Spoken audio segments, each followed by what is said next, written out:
Di 2 Timotius pasal yang ke-1 ayat yang ke-7 berkata demikian. 2 Timotius pasal yang 1 ayat yang ke-7 berkata demikian.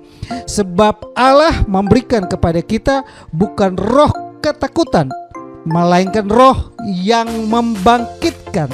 Pertama, kekuatan. Kedua, kasih. Dan yang ketiga, ketertiban. Saya ulangi ya, biar kita sama-sama menyimak kebenaran firman Tuhan ini. Sebab Allah memberikan kepada kita bukan roh ketakutan, melainkan roh yang membangkitkan kekuatan. Pertama. Kedua, roh yang membangkitkan kasih. Yang ketiga, roh yang membangkitkan ketertiban. Setiap firman Tuhan yang kita terima, kita dengar dan kita lakukan dalam kehidupan kita, Alkitab berkata, berbahagialah mereka yang mendengar dan melakukan firman itu. Bukan saja kita mendengar lalu kita meninggalkan itu. Bukan saja kita mendengar dan melupakannya. Bukan saja kita mendengar lalu kita meninggalkannya. Tapi kita mendengar dan kita melakukannya. Dalam ketaatan kita melakukan firman Tuhan, ada kebahagiaan. Amin. Ada sukacita, ada rasa ketenangan, ada rasa damai sejahtera, ada rasa yang mungkin dunia tidak bisa berikan dalam kehidupan ini. Tapi Yesus berikan itu bagi kita yang melakukan firman Tuhan. Nah, saudara yang saya kasih dalam Tuhan Yesus, dalam 2 Timotius pasal yang ke-1 ayat 7 memberikan kepada kita tentang 3 gambaran besar mengenai Tuhan memberikan kepada kita bukan roh ketakutan, tapi roh yang membangkitkan kekuatan, kasih, dan ketertiban. Hari ini kita bahas tentang roh yang membangkitkan ketertiban.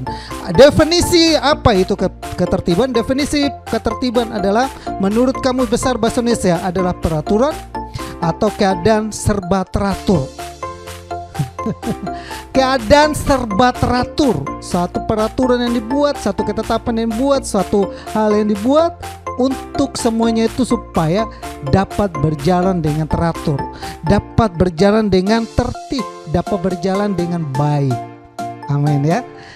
Saudara yang saya kasih dalam Tuhan Yesus, bahwa menurut Kamus Alkitab atau dalam bahasa aslinya adalah dikatakan juga sama saudara. Ketertiban adalah urutan tetap, sudah diurutkan dari A sampai Z, sudah diurutkan dan sudah tetap, tidak berubah. Amin ya. Sama, hidup ini sama. Tuhan sudah bikin kita urutan hidupnya adalah kita lahir, kita hidup, kita mati. Sudah diurutkan. Gak ada yang bisa melawan itu. Sudah diurutkan. Kita malam harus tidur, sudah diurutkan. Gak boleh kita malam begadang. Kalau kita malam begadang berarti kita sedang tidak teratur. Tertib dan teratur sama juga seperti Kamus Besar Bahasa Indonesia. Kita buka definisi Alkitab ini, diambil di 1 Korintus 14 ayat 33. Sebab Allah tidak menghendaki kekacauan tetapi damai sejahtera. Jadi saudaraku yang saya kasih, dari definisi ini kita menemukan bahwa ternyata saudara ketika kita melakukan ketertiban dalam kehidupan ini, maka di sini dikatakan Allah tidak menghendaki kekacauan, tapi Allah menghendaki damai sejahtera. Waktu kita taat melakukan peraturan yang ada, waktu kita disiplin, waktu kita tertib, ternyata ada damai sejahtera.